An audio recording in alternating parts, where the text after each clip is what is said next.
This is the BG Sports Show. How are we doing, everybody? My God, it has been way too long.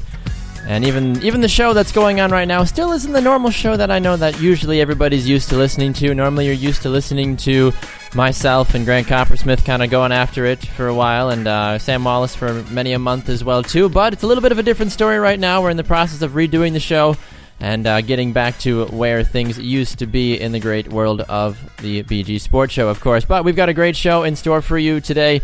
A lot of different things to get to. The NFL continues to surprise people each and every single day.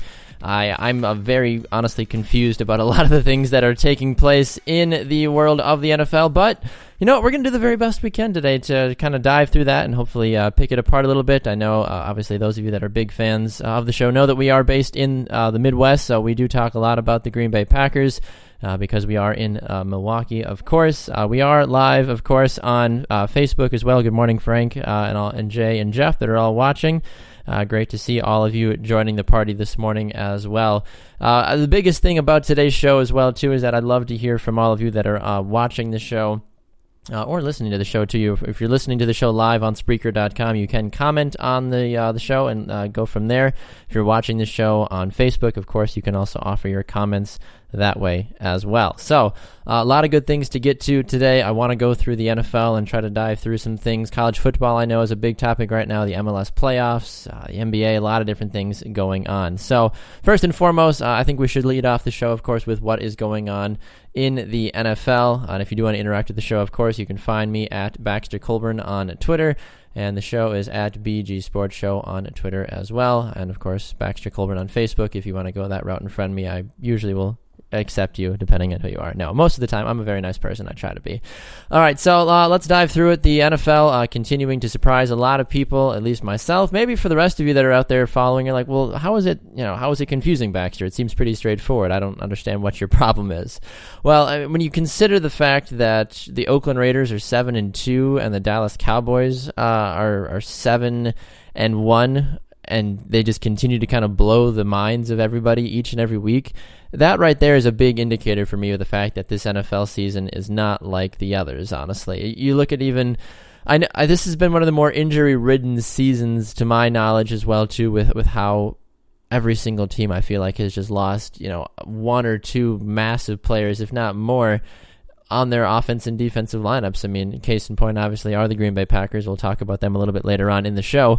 But you hear about all the crazy things that all these teams have to fight through. And then you're like, well, if there's all these injuries that are going on, shouldn't these bad teams be getting, the opportunity to step up and really, take over some of these, better teams, as it were? Well, not really, because it looks like pretty much every single team has injuries this season. It doesn't matter where you look, somebody is hurt for the team. So it's an interesting NFL season. The Patriots are also 7-1. Let's not forget about that too. For those of you that are Patriot fans out there, I think that they certainly overcame a lot with the fact that they didn't have their golden boy Tom Brady for the first 4 games of the year. I mean, they were literally pulling guys out of the stands to play quarterback, and somehow the Patriots still went 3-1, which is anybody really surprised by that? I don't think anybody's surprised that the Patriots were able to do that. So I'm going to briefly look through the AFC and then go to the NFC fast. The AFC Patriots are atop of the AFC East. Ravens and Steelers are tied for first in the AFC North. Texans are first in the AFC South. And the Raiders are 7-2 in the AFC West. Of the 4 divisions that I just mentioned, I don't know which one surprises me the most. The fact that, let's get rid of the AFC East for a minute, because everybody knows traditionally the Patriots, they're always the best. The Dolphins, Bills, and Jets just all are happy to join the party, basically. So I think maybe the surprise might be the AFC North about how bad they are, but then on the flip side, it might be the AFC West about how good almost everybody is, because the Raiders are 7-2, the Chiefs and the Broncos are both 6-2 and 6-3. The Chargers are a decent 4-5. They're 3-1 at home, so let's not forget that. So the Chargers, they're capable of doing some pretty darn good things, which we've seen from them all season long. So they've just been on the bad end a couple of times when it comes to beating their opponents, I guess, obviously giving up those 5 losses. So the Texans are 5-3. That is an argument that I will go to my grave on, saying that they're just not that good. They have the benefit of being in a crappy division. The Colts are not that great this year. The Titans are not great. The Jaguars should have been great, but they're not, which is a little unfortunate. But the Texans, Brock Osweiler, he's not a good quarterback. I don't care how many people out there say Brock Osweiler is a good quarterback. First of all, I don't know how many people there are out there that actually think Brock is a good quarterback. If those of you that are watching on Facebook think Brock's a good quarterback, I'd be very curious to know who you are and how you judge the game of football, I guess. But that's nothing against you guys, of course. So, the Houston Texans, the AFC South, listen, the Super Bowl representative of the AFC is not going to come from the AFC South. It's not going to come from the AFC West either, likely. It's going to probably be from the AFC East. It's probably going to be the Patriots. The only other team really good enough, you could argue, might be a healthy Pittsburgh Steelers team. No other team in the AFC is good enough to really match up with what the Patriots have. And I know some folks are probably going, well, the Raiders are 7-2. That should count for something. Well, it does to an extent, and the Raiders are 5-0 on the road, which I think is great. But how important is it also to be able to win at home? The Raiders are 2-2 at home this year. That's a little that's a little difficult to kind of wrap your brain around. I think, Patriots Raiders AFC Championship game, Patriots win that game every single time. So I know we've only played 8 or 9 games for some of these teams in this NFL season, so it's a little hard to fully judge how good some of these teams actually are. But the AFC, the Patriots are for sure the best team in the AFC. Over in the NFC, the Dallas Cowboys are 7-1. I don't think anybody saw that. As soon as Tony Romo's, peanut brittle body broke again, everyone's like, well, there goes the Cowboys season. Let's move on. The Giants might actually do something good this year. The Eagles might be decent. They started off hot. Carson Wentz was looking great. And then, oh yeah, he's a rookie quarterback. But at the same time, so is Dak Prescott.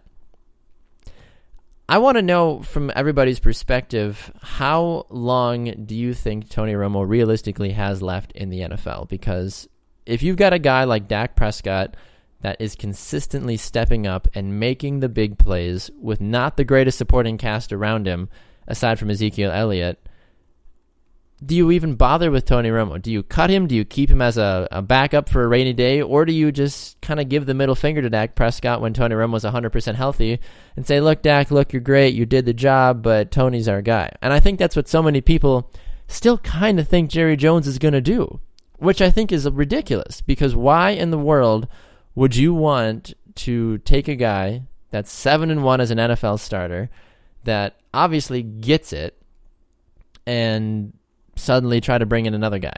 I don't think that Tony Romo has a place on the Cowboys. Do I think Tony Romo's better than half the other starting quarterbacks in the NFL right now? Yeah, I do. Would he start in San Francisco? Yes. Would he start in LA? Yes. Chicago? Yeah. Detroit? Maybe. Washington? Yeah, for sure.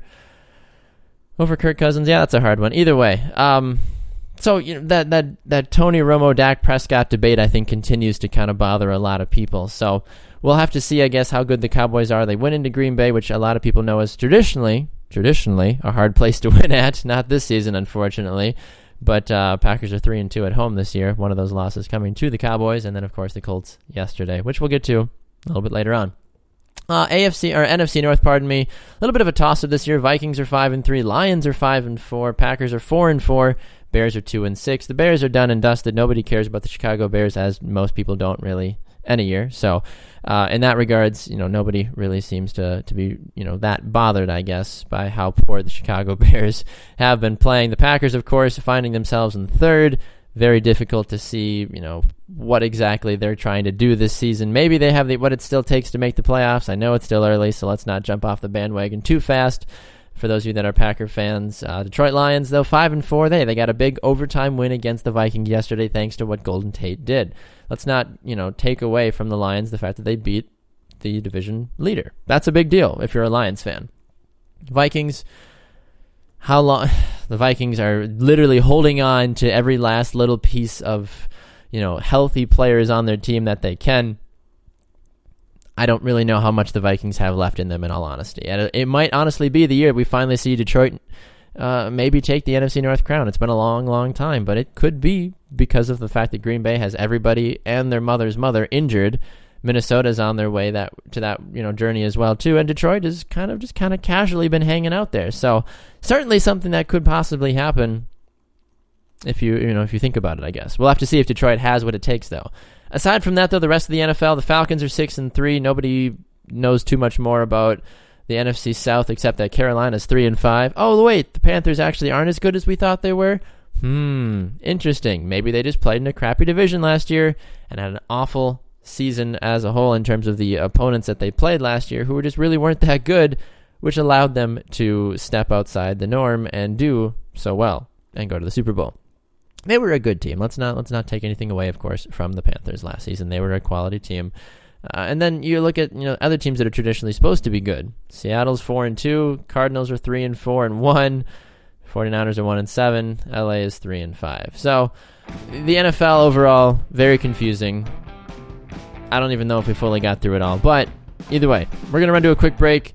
When we come back, we're gonna look at the Packers a little bit closer and then dive into some other fun stuff. You're listening to the BG Sports Show right here on Spreaker.com. Stay with us.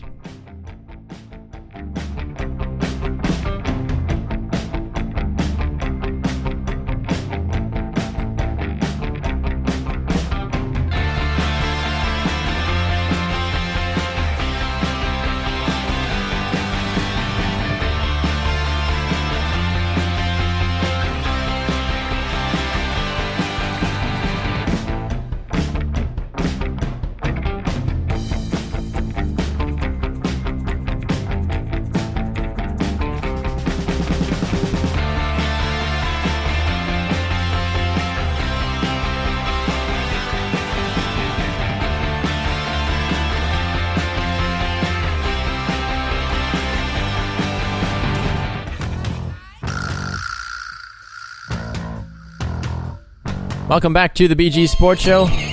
I'm Baxter Colburn. I don't know if I actually said that in the first segment when I introduced the show. I don't really remember. I think I introduced myself. Hi, Scott. Thanks for joining us. We are live on Spreaker.com. We are live, of course, on Facebook Live on my personal profile, which has a greater reach than the BG Sports Show Facebook page, so I don't think anybody can fault me for using my personal page. But either way, time to talk about the Green Bay Packers. I know some of you probably don't want to talk about the Green Bay Packers after their fourth loss of the season yesterday, this time to the Indianapolis Colts. We need to talk about it, though. That's the bottom line here, folks, is that we need to talk about it, and I think everybody in Green Bay is still thinking that the Packers are going to wake up, be rejuvenized, and be like, you know what? We got this. Everything's going to be okay. I don't think this is going to be that year. I've watched enough Packer games in my life, and I know I'm not that old, so those of you that are old Packer historians that are sitting there listening, laughing to yourself, saying, what do you mean you watched a lot of games? Well, I have to an extent, okay? So let's not make this a bigger deal than it has to be. This isn't about how old or young Baxter is, okay? Baxter's 24. I'll be 25 in January. I've seen some things, but I know what you're saying. Either way, Green Bay, they're 4-4 right now. They are struggling immensely. A lot of that does have to do with the fact that so many people are out injured. Of course, Eddie Lacy's been out injured. Randall Cobb has been back and forth. Aaron Rodgers is not even fully healthy. Those that watched the game yesterday know that Rodgers was playing the game with a partial limp. So that certainly has to be concerning when Rodgers is considered one of the best quarterbacks in the NFL outside the pocket, even inside the pocket too. He's a tremendous quarterback, but when he gets outside the pocket, he can extend the play, he can scramble, and he just clearly was not playing at 100% yesterday. He did have a decent day on paper, 297 passing yards, 3 touchdowns, 1 interception. He was sacked 3 times. He posted a QB rating of 94.8. So not a bad day from Aaron Rodgers if if from a fantasy perspective, if fantasy owners like myself that have Aaron Rodgers on your team, you're like, all right, I can get on board with what Aaron Rodgers is doing, from a on paper perspective. But how many times, though, have we been able to see that the Packers continue to struggle day in and day out? I think there's just so much that continues to bother the Packers because I think they almost feel entitled. And that might sound a little weird for some of you that are, long lifetime Packer fans, but how entitled do we feel as Packer fans because we have a guy like Aaron Rodgers, because we've had Mike McCarthy, because we've had so much consistency on our teams for so long that we almost feel like we should go into every game a 14 to 21 point favorite. I know that sounds kind of weird, but when you really break it down and you really think about it, I feel like there's a huge sense of entitlement for Green Bay Packer fans because they've been there, because the trophy's named after them, after Vince Lombardi, their coach, because Aaron Rodgers is being called one of the greatest quarterbacks, if not the greatest quarterback of all time.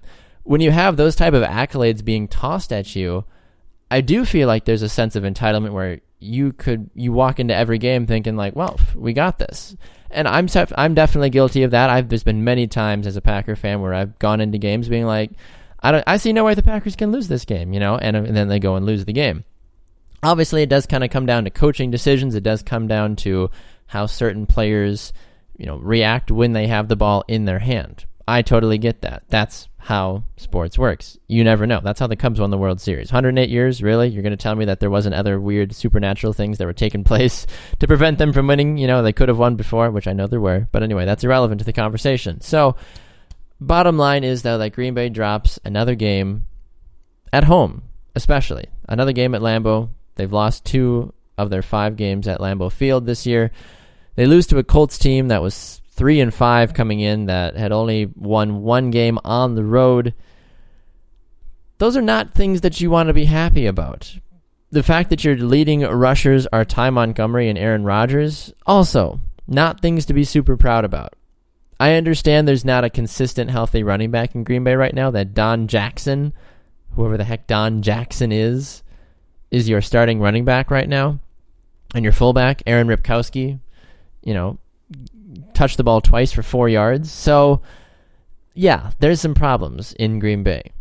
Where do they start? Is it the fire Don Capers thing? It's hard to say fire Capers when you're trying to play an elite passing offense with guys that, either weren't drafted or were drafted really late or just didn't do that well as a whole in the combine, because you can't expect these guys that play to an extent. It's hard. It's hard to justify this because there are guys that play in, the Packers system that many folks know are not that good.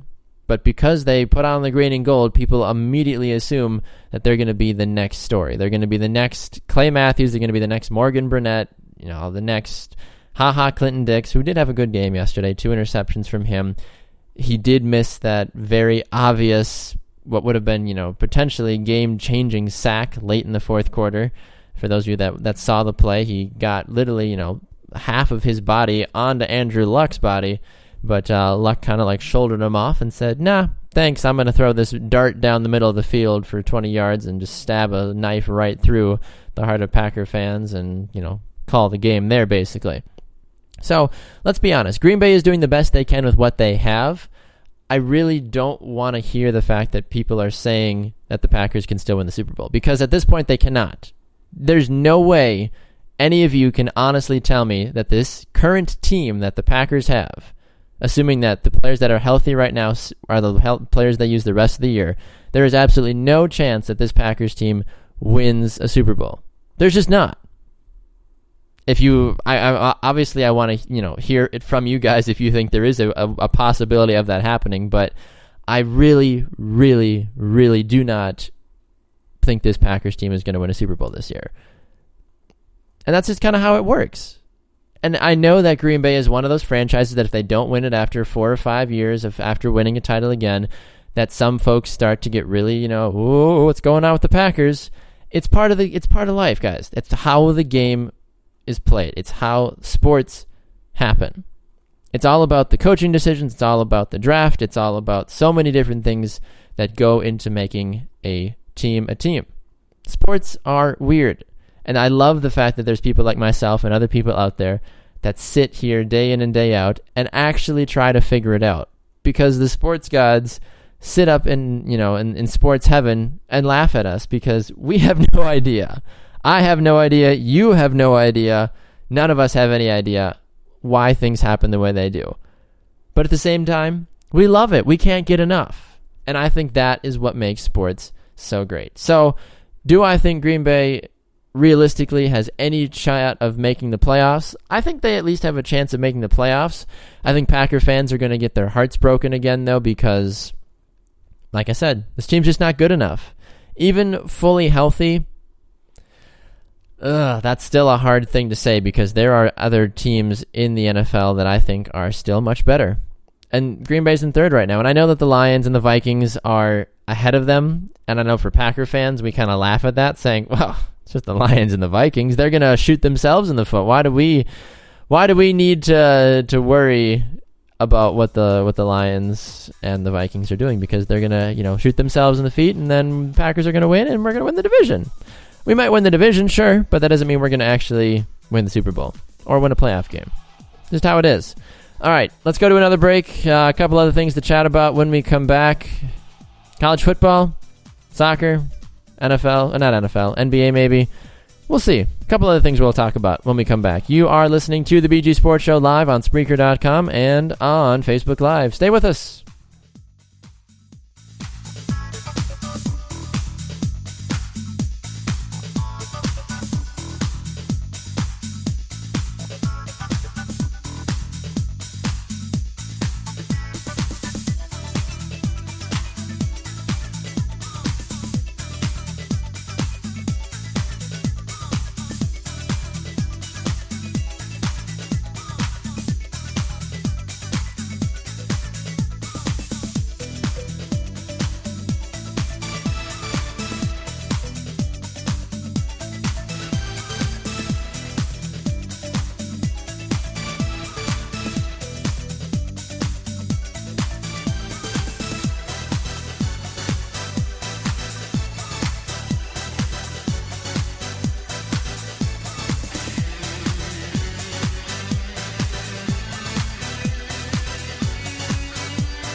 Welcome back to the BG Sports Show live on Spreaker.com and, of course, on demand on iTunes and iHeartRadio. I am Baxter Colburn. Thanks for joining us back inside the studio. You can also get the show live on Facebook as well at this exact moment. If you are a Facebook friend with me or want to be a Facebook friend with me, go ahead and add me at Baxter Colburn on Facebook. So, yeah.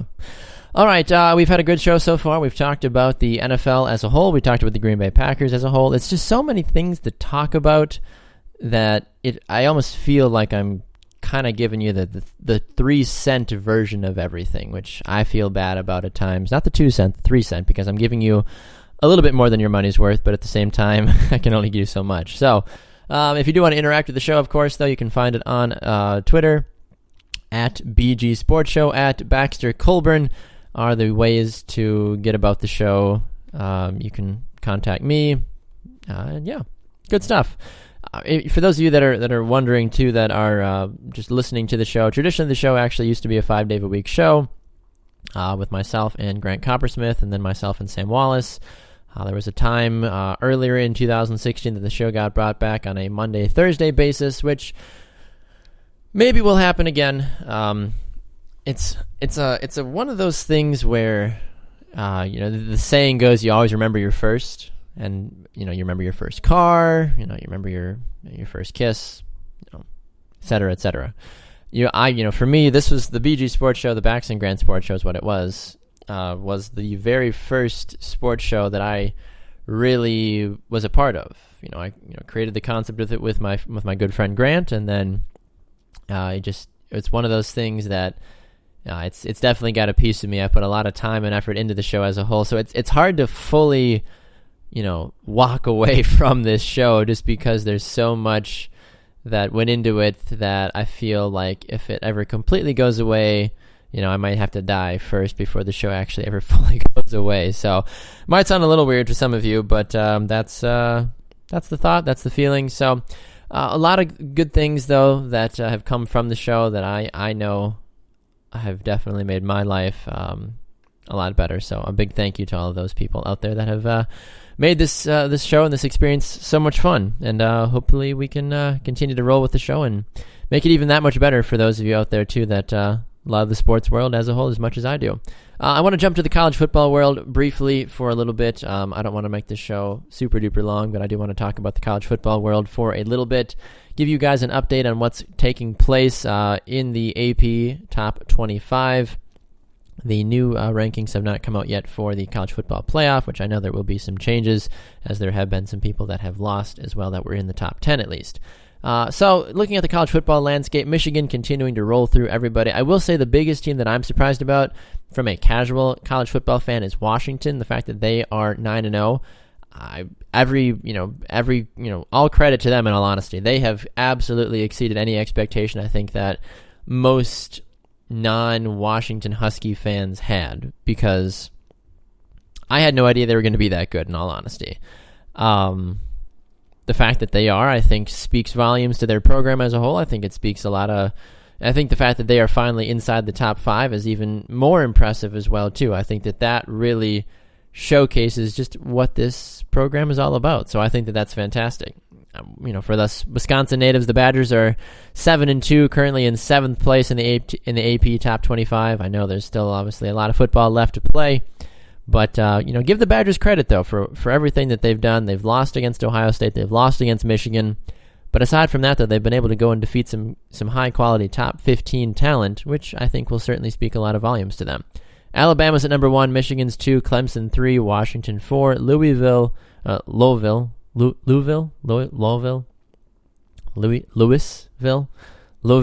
I don't know. Anyway, hopefully I never moved to Louisville, so I don't have to learn how to say it. Ohio State, Wisconsin, Auburn, Oklahoma, and Texas A&M wrap up the AP Top 25. So it's pretty crazy, though, the fact that the college football landscape continues to change on a weekly basis. I think some folks are excited about that there is, the excitement that college football brings, and some people try to argue as well, too, that, the college football landscape is so much more entertaining than the NFL because these kids actually play for their passion, play for their heart. They don't get paid because they don't play because they're getting paid, 10, 20, 30, 40, $100 million. Basically, these kids are playing because they love the game of football or soccer or volleyball or whatever, and they want to, make a living if they can at some point. So it's great to see that the college football world continues to provide high-quality entertainment and high-quality drama at the same time as well. So, if you're a big college football fan, I personally am not. I'm not the biggest college football fan.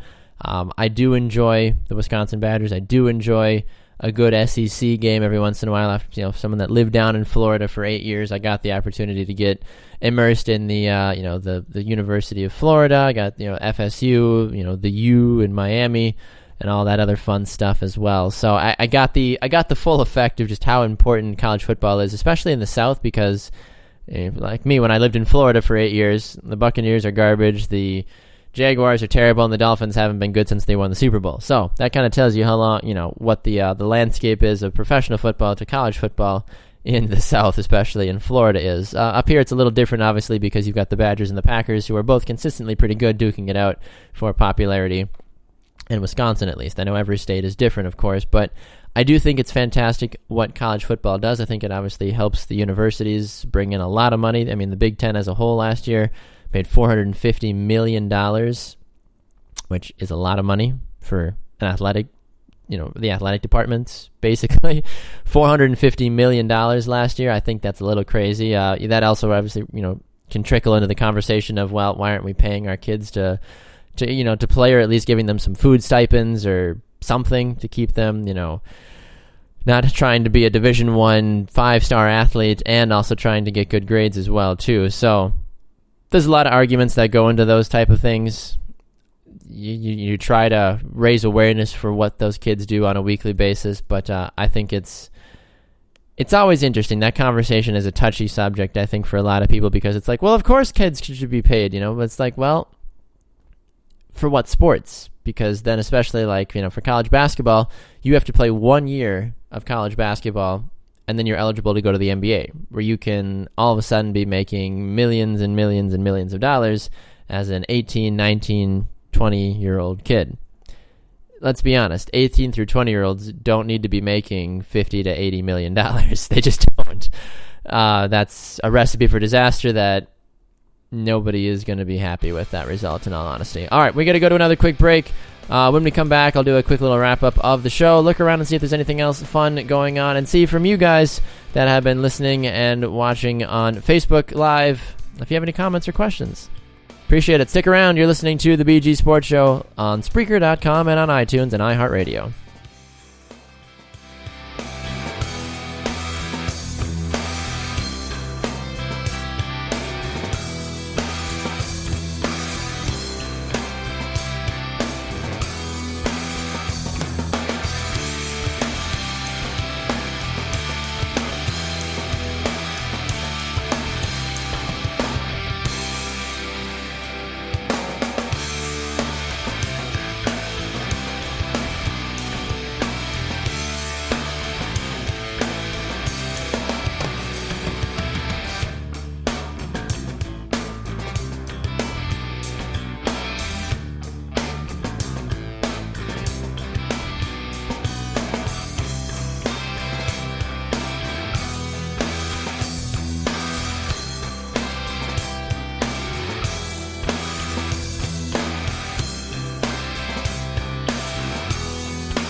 Welcome back to the BG Sports Show, right here on Spreaker.com, on iTunes, and on iHeartRadio as well. Yes, we are on iHeartRadio.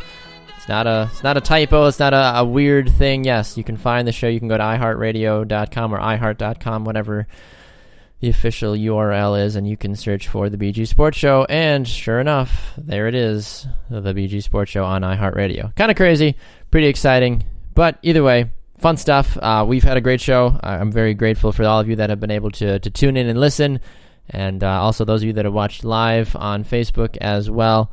So it's been great to see all of the friends and family popping up there and giving the thumbs and giving the hearts and all that fun stuff. But a reminder, I mean, this is something that I've done for a long time. I've been grateful and very thankful to be a part of this show. And I hope to continue to do something like this, more as I go forward. But obviously, I would like to, incorporate more interviews again, and hopefully get a co-host again, and all that fun stuff. So if you're interested in potentially being involved with the show again, why not shoot me a message at Baxter Colburn on Twitter, Baxter Colburn on Facebook. I'd be more than happy to chat with you and see what you have to do. So. The show has been very exciting. We talked about the NFL as a whole. We talked about Dak Prescott. We talked about the Green Bay Packers. We talked about college football briefly for a little while. College athletes, should they be paid? Should they not be paid?